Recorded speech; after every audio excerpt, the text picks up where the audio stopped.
49 అంటే సంతానం, 49 అంటే సంతోషం. 39 ఆంధ్రప్రదేశ్ తెలంగాణ. రోజుకో జోకర్ ముందుకొస్తాడు, ఒక కొత్త మాట చెప్తాడు.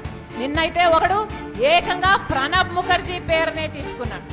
ప్రణబ్ ముఖర్జీ ఆయనకు చెప్పాడట, నా భర్త అనిలు సోనియా గాంధీ దగ్గరికి వెళ్ళాడట, ఆయనకు పదవీకాంక్ష అప్పటి నుంచే ఉందట, పదవీకాంక్ష ఉంది కాబట్టి అక్కడ సోనియా గాంధీతో నా భర్త చెప్పాడట, షర్మిలమ్మను ముఖ్యమంత్రిని చేయండి, మేము కాంగ్రెస్ పార్టీని బలోపేతం చేస్తాము, జగన్ను జైల్లో పెట్టండి అని నా భర్త ఆయనకు చెప్పాడట.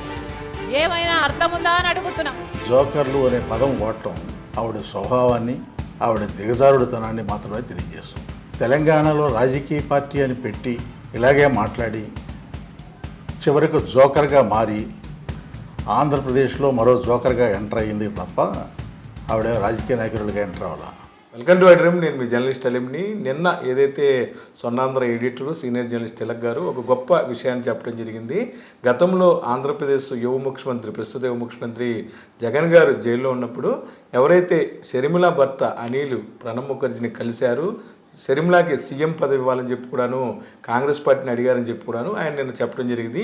ఈ అంశం మీద ఈరోజు కడపలో జరిగిన కాంగ్రెస్ పార్టీ సమావేశంలో షర్మిల గారు మాట్లాడుతూ కొంతమంది జోకర్లు కావాలని తనను రాద్ధాంతం చేస్తున్నారని, ప్రణబ్ ముఖర్జీని తన భర్త కలవలేదని, కేవలం అప్పుడు ఎవరైతే భారతిరెడ్డి గారు ఉన్నారో ఆమెతో మాత్రమే వెళ్ళి తన భర్త సోనియా గాంధీని కలిశారని చెప్పడం జరిగింది. అంటే ఒక సీనియర్ జర్నలిస్టు, అలాగే గత 4 దశాబ్దాల పైగా అందరికీ పరిచయమైన వ్యక్తి తిలక్ గారు, ఏ పార్టీకి సంబంధం లేని వ్యక్తి నిన్న ఆయన చెప్పిన మాటలపై జర్నలిస్టుల సంఘాలు కూడాను ఏదైతే షర్మిల గారి మాటలను కూడాను ఖండిస్తున్నారు. ప్రస్తుతం నాతో తిలక్ గారు ఉన్నారు. సార్ చెప్పండి, చాలా తీవ్రమైన వ్యాఖ్యలు చేశారు. ప్రణబ్ ముఖర్జీని నా భర్త అనిల్ గారు కలవలేదని కూడా చెప్పారు. అలాగే కొంతమంది జోకర్లు కావాలని ఇలా మాట్లాడుతున్నారని చెప్పి మిమ్మల్ని కూడా ఉద్దేశించి అంటే జరిగింది. రాజశేఖర రెడ్డి గారి కుమార్తెగా షర్మిల గారిని ఎవరైనా గౌరవిస్తారు. నేను ఒక జర్నలిస్ట్గా ఐడ్రీమ్స్ సంస్థ వారు వేసిన ప్రశ్నకి సమాధానంగా నేను నాకు తెలిసిన విషయాలు చెప్పాను. దానికి సమాధానం ఆవిడ చెప్పొచ్చు, ఉందాగా చెప్పొచ్చు. అలా కాకుండా జోకర్లు అనే పదం వాడటం ఆవిడ స్వభావాన్ని, ఆవిడ దిగజారుడుతనాన్ని మాత్రమే తెలియజేస్తుంది. తెలంగాణలో రాజకీయ పార్టీ అని పెట్టి ఇలాగే మాట్లాడి చివరికి జోకర్గా మారి ఆంధ్రప్రదేశ్లో మరో జోకర్గా ఎంటర్ అయ్యింది తప్ప ఆవిడ రాజకీయ నాయకులుగా ఎంటర్ అవ్వాల. ఆవిడ ఇంకొకరిని జోకర్ అనే అవకాశం లేదు. రాజకీయాలకు నీ భర్తకు సంబంధం లేకపోతే గత 2 మాసాలుగా ఆంధ్రప్రదేశ్లో ఎందుకు పర్యటిస్తున్నారు? నీతో పాటు సోనియా గాంధీ దగ్గరికి ఎందుకు వచ్చారు? ఆయనకి రాజకీయాలకు సంబంధం ఏమిటి? ఈ ప్రశ్నకి సమాధానం రాలేదు. జగన్మోహన్ రెడ్డి గారిని మీ మొట్టమొదటి పర్యటనలో కటువైన పదజాలంతో, అనుచిత పదజాలంతో, బహుశా షర్మిలారెడ్డి గారికి 40 ఏళ్ళు పైన ఉంటాయి, 40 ఏళ్ల తర్వాత తన అన్న పేరు జగన్ రెడ్డి అని మాత్రమే గుర్తొచ్చిందంటే ఆవిడ కడుపులో ఎంత ద్వేషం ఉంది, ఎంతగా రగిలిపోతుంది అనేది అర్థమవుతుంది. అలాంటి మనిషి నువ్వు విమర్శలు చేశావు, నీ నోటికి వచ్చినట్టు చేశావు, నీ ఎంత అన్నావు, మరొకటి అన్నావు. అలాంటప్పుడు విమర్శలు ఆ పార్టీ నుంచి వస్తాయి, జర్నలిస్టుల నుంచి విశ్లేషణలు వస్తాయి, ఏ పార్టీకి సంబంధం లేని వాళ్ళు మాట్లాడతారు. నా వరకు నేను 46 సంవత్సరాలుగా జర్నలిజంలో ఉన్నాను. నీ అన్నతో పాటు సంవత్సరం క్రితం వరకు నువ్వు సెయిల్ అయ్యావు. మా అన్న జగన్మోహన్ రెడ్డిని తిరిగావు. నేను ఈ రోజు వరకు ఆయన జైల్లో ఉన్నప్పుడు కానీ, రాజశేఖర రెడ్డి గారు ముఖ్యమంత్రిగా ఉన్నప్పుడు కానీ, ఆయన పార్టీ పెట్టిన తర్వాత కానీ, ముఖ్యమంత్రి అయిన తర్వాత కానీ నేను కలవలేదు. ఒక్కసారి ముఖ్యమంత్రి అయిన తర్వాత ఒక 1 నెల రోజుల క్రితం జర్నలిస్టులకి ఇళ్ల స్థలాలు ఇస్తానని ప్రకటించినప్పుడు ఓ 10-15 మంది జర్నలిస్టుల మధ్యలో నేను కూడా ఉండడం తటస్థించింది తప్ప ఏనాడు నేను వెళ్ళి జగన్మోహన్ రెడ్డి గారితో ఒంటరిగా కలిసింది లేదు. ఎవరి గురించైనా మాట్లాడేటప్పుడు వాళ్ళు ఎవరు, ఎలాంటి స్వభావం ఉన్నవారు తెలుసుకుని మాట్లాడాలి. నోటుకు వచ్చినట్టు మాట్లాడటం అనేది అది సభ్యత కాదు, సంస్కారం కాదు. దీనివల్ల రాజకీయాల్లో మీరు పైకి వస్తారని అనుకుంటే అంతకంటే భ్రమ లేదు. తెలంగాణలో అది రుజువైంది. మీ నోటి దోలకి అక్కడ అనామకంగా ఓడిపోయారు, జోకర్గా మారిపోయారు అనేది రుజువైన తర్వాత కూడా ఇంకా అదే ధోరణి కొనసాగించడం అనేది హాస్యాస్పదం. తర్వాత ప్రణబ్ ముఖర్జీ గారు చెప్పిన విషయం, ప్రణబ్ ముఖర్జీ గారు నాకు చెప్పలా, ఆయన ఎవరికి చెప్పాలో ఆయనకే చెప్పారు. ఆ సంగతి షర్మిల గారు గుర్తుపెట్టుకోండి. ప్రణబ్ ముఖర్జీ గారు రోడ్డు మీదకి వచ్చి చెప్తారా, ప్రెస్ మీట్ పెట్టి చెప్తారా, మా పార్టీలో ఇలా జరిగింది, షర్మిల భర్త వచ్చి ఇలా అడిగాడు అని ప్రెస్ మీట్ పెట్టి చెప్తారా, లేదా పార్టీ మీటింగ్ పెట్టి చెప్తారా? తెలివితేటలుగా మాట్లాడుతున్నాం అనుకుంటే మాత్రం అది హాస్యాస్పదంగా ఉంటుంది. ఆయన ఎవరికి చెప్పాలో వారికే చెప్పారు. తర్వాత అసలు ఒక్క మాట సూటిగా నేను ప్రశ్నిస్తున్నాను. మీరు మొదటిసారిగా ఆంధ్రప్రదేశ్కి వచ్చి పదవీ బాధ్యతలు స్వీకరించడానికి వెళుతూ జగన్మోహన్ రెడ్డి గారి మీద విమర్శ చేశారు. పదవీ ప్రమాణ స్వీకారం చేసిన తర్వాత కూడా తీవ్రమైన విమర్శలు చేశారు. జగన్ రెడ్డిని సంబోధించారు, నియంతగా మారాడని చెప్పారు, అవినీతి జరుగుతోందని చెప్పారు. ఇన్ని చెప్పాక సద్దల రామకృష్ణారెడ్డి గారు వైఎస్ఆర్ కాంగ్రెస్ పార్టీ తరఫున మాట్లాడుతూ, నీకు అన్యాయం జరిగిందని పదే పదే చెప్తున్నావు కదా, ఏం అన్యాయం జరిగిందో బాహాటంగా చెప్పమని ప్రశ్నించారు ఆయన. ఈ రోజుకి సమాధానం ఎందుకు లేదు, ఎందుకు జవాబు చెప్పట్లేదు? ఆ అన్యాయం ఏంటో చెప్పొచ్చు కదా. ఆంధ్రజ్యోతి ఈనాడులో ఆస్తుల తగాదాలని ఎవరు చెప్తూ వచ్చినాయి? నీకేమైనా ఆస్తి తక్కువైందా? అమెరికాలో నీ భర్త వ్యాపారం ఎట్లా చేస్తున్నాడు, ఎక్కడి నుంచి సంపాదించాడు? రాజశేఖర రెడ్డి గారు అల్లుడు అయిన తర్వాత సంపాదించారా, అంతకు ముందే ఉందా? అనిల్ కుమార్కి మీతో వివాహం కాకముందు ఆస్తులు ఎన్ని ఉన్నాయి? రాజశేఖర రెడ్డి గారు ముఖ్యమంత్రి అయిన తర్వాత, ఆయన అల్లుడైన తర్వాత ఎన్ని ఆస్తులు పెరిగాయి? అమెరికాలో వ్యాపారం ఎలా పెట్టగలిగారు? వీటన్నిటి మీద విచారణకు మీరు సిద్ధమేనా? మాట్లాడేటప్పుడు సంభాళించుకుని ఎవరితో మాట్లాడుతున్నాం, ఏం మాట్లాడుతున్నాం, ఎవరి గురించి మాట్లాడుతున్నాం ఆలోచించుకోవాలి. ఈ రోజున నా తండ్రి రాహుల్ గాంధీని ప్రధానమంత్రిని చేయాలనుకున్నారు, ఆ ఆశయాన్ని సాధించడం కోసమే నేను కాంగ్రెస్లో చేరానన్నారు. మరి తెలంగాణలో నువ్వు పార్టీ పెట్టినప్పుడు రాజశేఖర రెడ్డి గారు బతికుంటే ఈ కాంగ్రెస్ పార్టీ మీద ఉమ్మివేసేవాడు అని ఎందుకన్నావు? గుర్తులేదా నీకు? రాజశేఖర రెడ్డి గారు ప్రధానమంత్రి చేయాలని రాహుల్ గాంధీ నాయుడు చెప్పారని ఆ రోజు గుర్తులేక మాట్లాడావు, ఉమ్మేస్తారని. రాజశేఖర రెడ్డి గారు ఆ రెండు పత్రికలు అన్నారు విమర్శనాత్మక ధోరణిలో, ఆయన జీవించి ఉన్నంతకాలం అన్నారు. ఆ రెండు పత్రికల జోలికి వాళ్ళ ఆఫీసులకు వెళ్ళి ఇంటర్వ్యూలు ఎందుకు ఇస్తున్నావు? మార్గదర్శి గురించి రాజశేఖర రెడ్డి గారి హయాంలో పోరాటం బిగినైంది. బాధితుల పక్షాన్ని నిలబడి రాజశేఖర రెడ్డి గారు తీవ్రమైన పోరాటం చేశారు, ఎక్కడ వెనకడుగు వేయలేదు. ఆ విషయంలో కేసు వేసినట్టు సుప్రీంకోర్టు దాకా కేసులు వేసుకుంటూ వెళుతున్నటువంటి పట్టుదలతో వెళుతున్న ఉండవల్లి అరుణ్ కుమార్ ఇంటికి వెళ్ళారు. మరి ఆయనకి మీకు మద్దతు ప్రకటిస్తున్నాం మార్గదర్శి పోరాటంలో అని చెప్పారా? ఈ ఆంధ్రప్రదేశ్ ఉమ్మడి రాష్ట్రాన్ని అడ్డగోలుగా సోనియా గాంధీ గారు విమర్శించారు, విడగొట్టారు. ఆ విడగొట్టినప్పుడు ఒక్క ఉండవల్లి అరుణ్ కుమార్ గారే సుప్రీంకోర్టులో పిటిషన్ దాఖలు చేశారు. అడ్డగోలుగా విభజించారు, పార్లమెంటు తలుపులు మూసి, లైట్లు తీసేసి, మైకులు తీసేసి, టీవీలు ఆఫ్ చేసి, ఓటింగ్ తీసుకోకుండా విభజించారని పిటిషన్ దాఖలు చేశారు. దానికి అనుబంధంగా ఆంధ్రప్రదేశ్ ప్రభుత్వం కూడా ఒక పిటిషన్ దాఖలు చేసింది. మరి దీనికి ఎందుకు మద్దతు ప్రకటించలేదు? నీ తండ్రి విభజనకు వ్యతిరేకమని తెలుసు కదా. నీ తండ్రి జీవితాంతం కూడా చంద్రబాబుతో ఎప్పుడూ సహజ కుదుర్చుకోవాలి. జీవితాంతం రాజకీయ శత్రువుగానే పరిగణించారు, రాజకీయ ప్రత్యర్థిగా పరిగణించారు. ఇవాళ ఆ చంద్రబాబు నాయుడు వాడే భాష, జగన్ రెడ్డి అనే భాష ఎక్కడి నుంచి వచ్చింది నీకు? ఎవరు సప్లై చేస్తున్నారు ఈ మెటీరియల్? నేను జర్నలిస్ట్గానే నాకు తెలిసిన విషయాలు నేను మాట్లాడితే దానికి సమాధానం చెప్పకుండా జగన్మోహన్ రెడ్డి కొంతమంది నా మీద ప్రయోగిస్తున్నారు. మీకు మీ అన్నగారికి తగాదాలు ఉంటే ఇంట్లో కూర్చొని పరిష్కరించుకోండి. నేను ప్రణబ్ ముఖర్జీ గురించి మాట్లాడితే భారతిరెడ్డి చెప్పగలదా? మీ వదిన గారితో తగాదాలు ఉంటే ఇంట్లో కూర్చొని పరిష్కరించుకోండి. ఆమెకేం సంబంధం? నేనైనా భారతిరెడ్డి గారి పేరు ప్రస్తావించానా? జగన్మోహన్ రెడ్డి గారి పేరు ప్రస్తావించానా?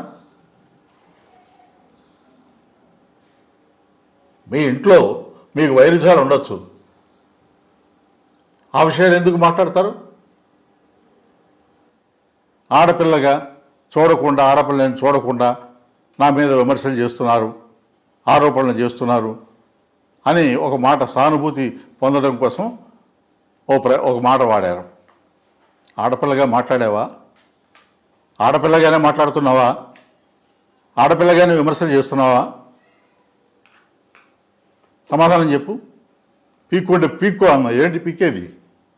భాష అనేది రాజశేఖర రెడ్డి గారు నేర్పిన భాష అదేనా? రాజశేఖర రెడ్డి గారు కానీ విజయమ్మ గారని ఏనాడైనా ఈ భాష వాడారా? తెలంగాణలో అంతా పీకేసిన తర్వాత ఇంకేం మిగిలింది? ఎందుకు ఈ మాటలన్నీ? సభ్యత లేకుండా, సంస్కారం లేకుండా నోటుకొచ్చినట్టు ఇష్టారాజ్యంగా మాట్లాడుతూ నేను రాజశేఖర రెడ్డి గారి కుమార్తెని, పులిబిడ్డని, పెళ్ళి 40 ఏళ్ళ తర్వాత కూడా వైఎస్ షర్మిలారెడ్డి అడుగుతావా? నీ బ్యాంక్ అకౌంట్లో, నీ పాస్పోర్ట్లో కూడా వైఎస్ అని ఉందా? ఎవరిని మభ్యపెట్టడానికి ఈ మాటలన్నీ? ఏ ధైర్యం ఉంటే నువ్వు ఈ రోజున 10-15 రోజుల నుంచి పర్యటిస్తున్నారు. ప్రత్యేక హోదా గురించి ఏం చేస్తావు? ఎందుకు చెప్పలేదు? పార్లమెంట్లో ఉన్న పార్లమెంటు మెంబర్లు, కాంగ్రెస్ మెంబర్లు అందరూ కూడా చీల్చింది కాంగ్రెస్ కదా ఆంధ్రప్రదేశ్ని. ఆ ప్రత్యేక హోదా ఇస్తానని హామీ ఇచ్చింది కాంగ్రెస్ ప్రధానమంత్రి కదా. మోకమ్మడిగా దేశవ్యాప్తంగా ఉన్న కాంగ్రెస్ ఎంపీలంతా ఎందుకు రాజీనామా చేయలేదు? ఆంధ్రప్రదేశ్కి మనం కదా చీల్చింది, బాధ్యత మంద కదా. మనం మూకమ్మడిగా రాజీనామా చేస్తే ప్రత్యేక హోదా వస్తుందని ఎందుకు అనుకోలేదు? నువ్వు జగన్మోహన్ రెడ్డి గారిని ప్రశ్నిస్తావు. మాట్లాడేదానికి అర్థం ఉండాలి. కొంచెం ఎక్సర్సైజ్ చేయాలి, స్టడీ చేయాలి. పక్కన ఉన్నారు కదా అనుభవజ్ఞులు, వాళ్ళు చెప్పట్లేదా? చెప్పినా నువ్వు వింటలేదా? నోటుకు వచ్చినట్టు బ్రోకర్లు అని మాట్లాడితే అది నీ స్థాయిని, నీ గురించి రాజశేఖర రెడ్డి గారి కుమార్తెగా నీకు ఇచ్చే గౌరవాన్ని తగ్గిస్తుంది తప్ప మరొకటి కాదు. ఇక్కడ చిన్న విషయం కూడా ఉందండి. మొత్తమే కూడాను ఈ ఎపిసోడ్లో ఏదైతే బయ్యారం గనుల గురించి కూడాను అప్పట్లో మన విజయవాడ భాను కాదు, ఎన్టీఆర్ జిల్లా భాను కావచ్చు, శ్రీరామ్ తాతయ్య కావచ్చు, వీళ్ళందరికీ కూడా ఆ విషయాలు తెలుసు. అప్పుడు ఏం జరిగింది? నేను ఆ పేర్లు ఏం చెప్పలేదండి. జగ్గపేట సంబంధించి నేను ఆ పేర్లు ఏమిటనే నాకు సంబంధం లేదు. నేనేమంటే బయ్యారం గనులు జరిగే ఆరోపణలు చంద్రబాబు నాయుడు గారు చేశారా? నాలాంటి జర్నలిస్ట్ చేశాడా? కాంగ్రెస్ వాళ్ళు చేశారా? ఆ బయ్యారం గనుల గురించి చంద్రబాబు నాయుడు ఎందుకు ఆరోపణ చేశాడు? దాన్ని ఎందుకు క్వశ్చన్ చేయవు? నేను ఒక విశ్లేషణ ఇచ్చాను. ఈ రాష్ట్రంలో రిజర్వ్డ్ కాన్స్టిట్యూన్సీస్ 27 ఎస్టీ నియోజకవర్గాల్లో ఓట్లు చేర్చడం కోసమే, దళితుల ఓట్లు, క్రైస్తవుల ఓట్లు చేర్చడం కోసమే నిన్ను తీసుకొచ్చి సెకండ్ లేక ముందు పెట్టి ప్రయోగం చేస్తున్నారని దానికి ఎందుకు సమాధానం చెప్పలేదు? మణిపూర్లో క్రైస్తవుల మీద దాడులు జరిగితే జగన్మోహన్ రెడ్డి మాట్లాడలేదన్నారు. నేను ప్రశ్నించాను, తెలంగాణలో పార్టీ నువ్వు నడిపేటప్పుడు అది జరిగింది, ఎందుకు సమాధానం చెప్పలేదు, ఎందుకు ప్రస్తావించలేదు, ఎందుకు కేంద్ర ప్రభుత్వాన్ని విమర్శించలేదని నేను ప్రశ్నించాను. దానికి ఎందుకు జవాబు చెప్పలేదు? అంటే జోకర్ అనే పదం చాలా ఇబ్బంది కలిగించే పదం. 45 సంవత్సరాల పాటు జర్నలిస్ట్గా మీరు ఉన్నారు. మంది ఎవరినైనా అనకూడదు. ఎవరినైనా పొలిటికల్ విమర్శలు చేసేటప్పుడు ఆచితూచి మాట్లాడాలి. ఆవిడకి ఆ సభ్యత ఉందని నేను అనుకోవట్లేదు. ఆవిడ ఆలోచించుకోవాలి. రాజశేఖర రెడ్డి గారు, విజయమ్మ గారు ఎట్లా పెంచారా? ఇదేనా మీకు నేర్పిన సభ్యత? అంటే మేము కలిసినప్పుడు భారతిరెడ్డి గారు గౌరవ సీఎం గారి భార్య కూడా ఉన్నారని చెప్పడం జరిగింది. నేను ఆవిడ ఉన్న జగన్మోహన్ రెడ్డి గారు భార్య ఉండగా కలిశారని నేను చెప్పానా? నేను చెప్పలేదు కదా. క్రైస్తవ మతానికి చెందిన కొంతమంది ద్వారా అపాయింట్మెంట్ తీసుకుని అనిల్ కుమార్ కలిశారని చెప్పాను. ఏది జగన్ గారు జైల్లో ఉన్నప్పుడు? జైల్లో ఉన్నప్పుడు సీఎంగా నా భార్యగా దీనికి జవాబు చెప్పాల్సింది ఎవరు? అనిల్ కుమార్ చెప్పాలి. ప్రణబ్ ముఖర్జీ చచ్చిపోయాడుగా ఎలా చెప్తారంటుంది ఆవిడ. అవును, రాజశేఖర రెడ్డి చనిపోయాడు. మరి రాజశేఖర రెడ్డి గారు చెప్పినవి అన్నీ సజీవంగానే ఉన్నాయిగా, అవి ఎందుకు పాటించట్లేదు? ప్రణబ్ ముఖర్జీ గారు చనిపోయినా ఎవరికి చెప్పాలో వాళ్ళకి చెప్పాడు. అది అవునండి వాస్తవం. అప్పుడు కొన్ని పత్రికలు కూడా రాసినాయి. లేకపోతే ఈ విషయాలు బయటకి ఎట్ట వస్తాయి? అవును, ఆయన ఎవరికి చెప్పారో స్పష్టంగా నాకు తెలుసు, నేను పేరు చెప్పడం. అంటే అంత అత్యాస ఎందుకండి అనిల్ అనే వ్యక్తికి? ఇప్పుడు నేను ఒక మాట చెప్తానండి. షర్మిల గారు ఆంధ్రప్రదేశ్కి వచ్చారు, కాంగ్రెస్ అధికారులకు వచ్చేస్తా పోనీ 40 సీట్లు వస్తాయని చెప్పగలరా? మీకు ఆ ధైర్యం ఉందా? కాంగ్రెస్ కోర్టుకి ఎందుకు వేస్తాం? రాష్ట్రాన్ని విభజించి నాశనం చేస్తే ఆ ధైర్యం అది వేరే విషయం. నేనేమంటానంటే, మీరు కాంగ్రెస్ పార్టీని ఉనికిని కాపాడే పరిస్థితి తీసుకొస్తారా? మీకు సీట్లు వస్తాయా? మీకు 40 సీట్లు వస్తాయని చెప్పగలరా? లేదు అధికారంలోకి వస్తుందని చెప్పగలరా? ఎవరు మేలు చేయడం కోసం వచ్చారు మీరు? ఏ ఉద్దేశంతో?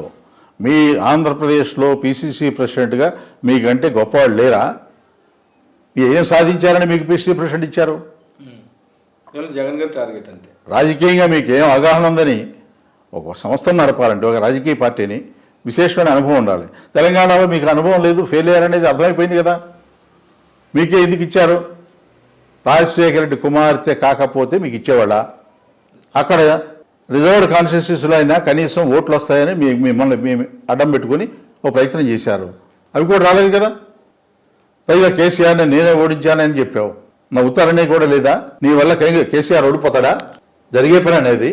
అందువల్ల బాధ్యత లేకుండా, హుందాగా మాట్లాడకుండా, భాష సంస్కారయుతంగా లేకుండా మీరు మాట్లాడి నేను రాజశేఖర రెడ్డి కుమార్తెనే అంటే నవ్వుతారు. మీరు చెప్పుకోండి, అనిల్ కుమార్ భార్యనే చెప్పుకోండి. ఇంకా రాజశేఖర రెడ్డి కుమార్తెని వైఎస్ షర్మిలారెడ్డినే, నీ పెళ్ళి 40 ఏళ్ళు దాటిపోయింది, ఇంకా వైఎస్ఏనా? ఏం మాట్లాడుతున్నారు? ఈ రాష్ట్రంలో అభివృద్ధి కనపట్టలేదా మీకు? ఉద్దానం వెళ్ళి చూడండి, ఏం జరుగుతుందో చూడండి. అమరావతిలో చంద్రబాబు నాయుడు గారు ఏమి నాశనం చేశారో చూడండి. వెలుగొండ ప్రాజెక్టు ఎలా కంప్లీట్ అయిందో చూడండి. ప్రతి గ్రామంలో హాస్పిటల్ కానీ, బడి కానీ, సచివాలయాలు కానీ, ఆర్బీకేలు కానీ ఎలా నిర్మించారో చూడండి. ఏమీ చూడకుండా స్ట్రైట్గా ఫ్లైట్ వేసుకుని వచ్చేసి విజయవాడలో ప్రమాణ స్వీకారానికి వెళుతూ రాష్ట్రం అరాచకం అయిపోయింది, నియంత పాలిస్తున్నాడు, అభివృద్ధి లేదు, ఏం చూసామని. మెడికల్ కాలేజీలు, ఫోర్ట్లు. అందువల్ల నిజాలు చెప్పండి. తప్పులు ఉంటాయి, లేవని గవర్నమెంట్లో ఉండవని నేను అన్నాను. ఆ తప్పుల్ని చెప్పండి, సద్విమర్శ చేయండి. ఇదిగో ఇలా కాదు, నాన్నగారు ఉంటే ఇట్లా చేసేవాడు అని చెప్పండి, తప్పలేదు, చెప్పండి. అంతేగాని మీరు ఈ రకంగా మాట్లాడడం వలన మీకు వచ్చే ప్రయోజనం ఏదైనా ఉందని అనుకుంటే, నేను ఇంకో ప్రశ్న కూడా అడిగాను.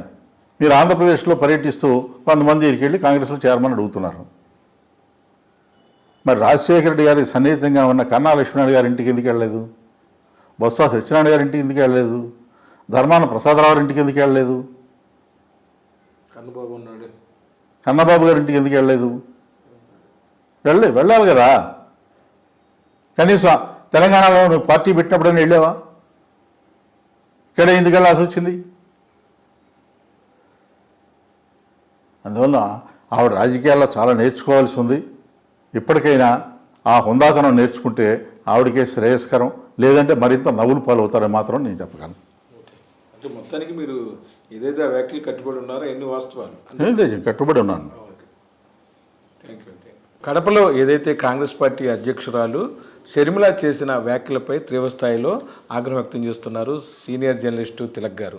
మొత్తం మీద కూడాను తను మాట్లాడిన మాటలు ఏదైతే ప్రణబ్ ముఖర్జీ ద్వారా బ్రదర్ అనిల్ కుమార్ గారు ఖచ్చితంగా తన భార్యకి సీఎం పదవి ఇవ్వాలని జగన్ గారు జైల్లో ఉన్నప్పుడు చెప్పారు, అది వాస్తవం.